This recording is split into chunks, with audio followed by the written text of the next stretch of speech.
Olá pessoal, meu nome é Pedro Oliveira, sou tesoureiro aqui do Paraná Banco e hoje quero compartilhar com vocês um pouquinho do cenário econômico que a gente está vivendo no Brasil. O cenário atual é um cenário de grande volatilidade, a gente está vendo uma grande depreciação nos preços dos ativos brasileiros, dado um ano eleitoral que estamos vivendo. Normalmente essa volatilidade ela acontece num período pré-eleições, entre maio e outubro, quando realmente é as eleições, mas esse ano está sendo um pouco diferente, a gente está vivendo essa volatilidade, essa leitura do mercado sobre o novo governo após as eleições. Por que isso? Porque somente agora o mercado financeiro conseguiu mensurar, quanto vai custar as propostas do governo eleito, certo? E como ele está mensurando isso? Através da PEC que está se desenvolvendo nos bastidores políticos, que chamamos de PEC da transição. O que seria essa PEC da transição, como o mercado vem chamando?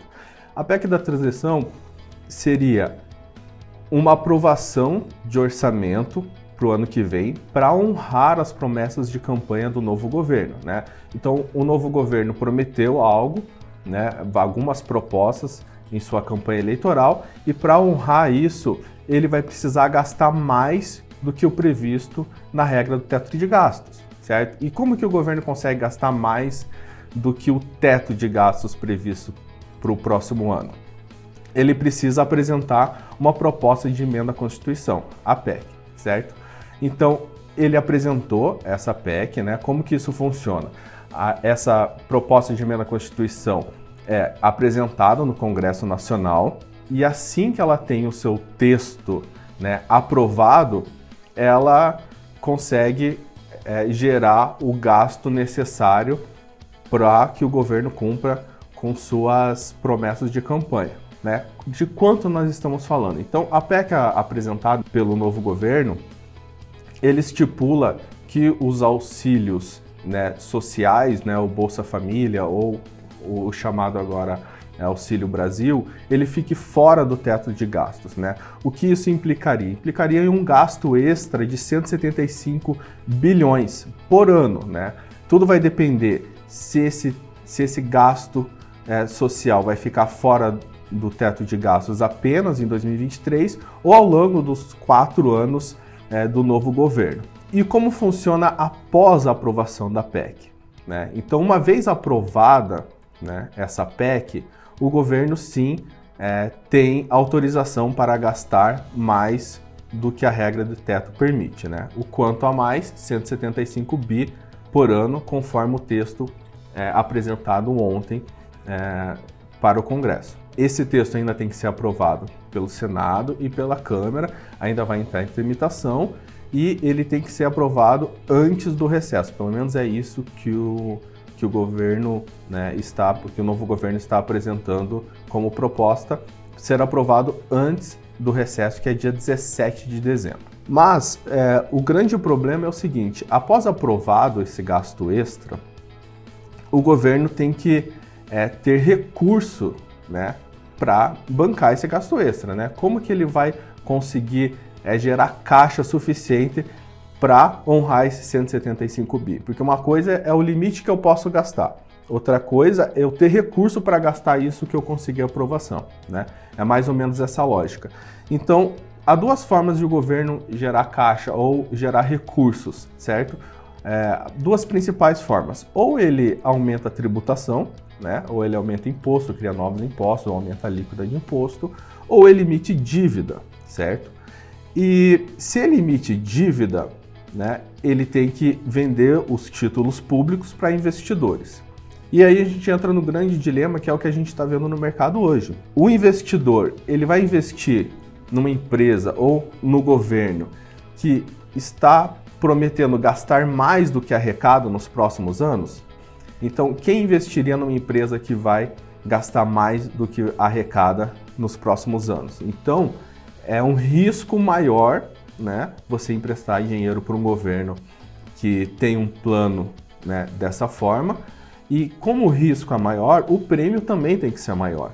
Então, o investidor ele vai cobrar mais para emprestar esse dinheiro para o governo poder honrar os seus compromissos ano que vem, por exemplo. E isso faz com que a curva de juros, né, a precificação dos títulos públicos, e daí impacta na curva de juros também, eles sejam cada vez maiores. Então, o que a gente tem visto na última semana é a curva de juros subindo bastante, significativamente. Por quê? Porque o investidor ele quer um prêmio maior para bancar esse governo. Para a gente ter ideia de grandeza, a curva de juros de 2 anos, por exemplo, né, antes da apresentação dessa PEC, ou do começo da discussão nessa PEC, a curva de juros de 2 anos estava em 12%. O que isso significa? Significa que a Selic está em 13,75 hoje. Tinha uma projeção da Selic cair para perto de 11 ao final, né, de 2024, né? Ou seja, a média da Selic de hoje até o final de 2024 estaria em 12%, né? Esse é o conceito de curva futura termo. Então, essa curva de 12%, após a apresentação da PEC, ela subiu para 14%, né? Então teve um salto muito grande entre a precificação antes de discutir a PEC e a precificação do mercado agora, discutindo essa PEC. A curva de juros, ela pode subir mais? Ela pode voltar? Ela pode também, né? Tudo vai depender de como o texto dessa PEC vai sendo moldado até a sua aprovação final.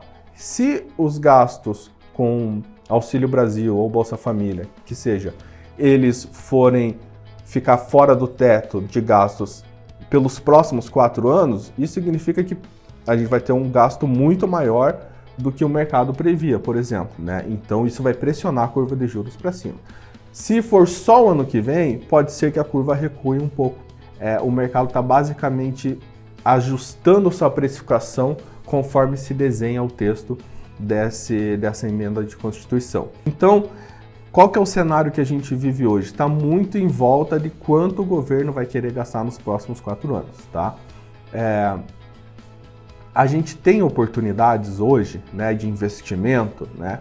Tem, né? A gente tem títulos públicos que estão pagando já 14,20, por exemplo, pré-fixado.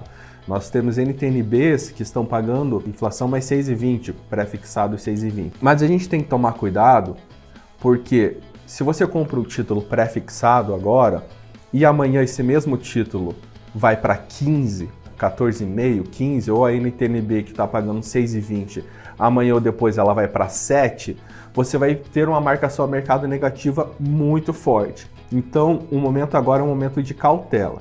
Tem oportunidades? Tem, mas também há muitos riscos envolvidos. O mais conservador é realmente o título pós-fixado. Título pós-fixado, né, se realmente a Selic começar a subir mais que 3,75, você vai acompanhar essa alta, né, e se ela cair, você vai acompanhar essa queda e você não vai sofrer tanto com marcação a mercado, certo? Então, o mais conservador hoje é você investir em títulos pós-fixados, certo? E como isso afeta a Bolsa, por exemplo, né? A gente está tendo uma queda muito grande na Bolsa de Valores, por quê? Porque quando a curva de juros ela sobe, automaticamente a taxa de desconto do preço das ações das empresas, elas têm quando a curva sobe, elas têm uma taxa de desconto maior, ou seja, o preço da ação cai automaticamente quando a curva de juros sobe.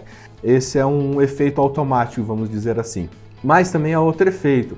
Se a taxa Selic ela começa a subir e rompe 14, 14,25, automaticamente as empresas elas vão ter mais despesa financeira e a sua lucratividade vai ser menor. Isso faz com que o preço da ação também caia, porque a expectativa de lucro daquela empresa vai ser menor, né? Se é uma empresa muito alavancada, por exemplo, realmente vai ser menor. Se é uma empresa que tem caixa líquido, realmente isso não vai impactar tanto, até vai fazer ela ganhar mais com esse caixa aplicado. Mas enfim, é algo que mexe muito nas ações, então por isso que a gente está vendo uma queda brusca aí no índice Bovespa, certo? Então eu diria que, resumindo, que o momento é de cautela, que em momento eleitoral, em momento de grande volatilidade, vale sempre ser um pouco mais conservador para não arriscar, né, ter seu patrimônio tendo um efeito muito brusco de marcação ao mercado, certo?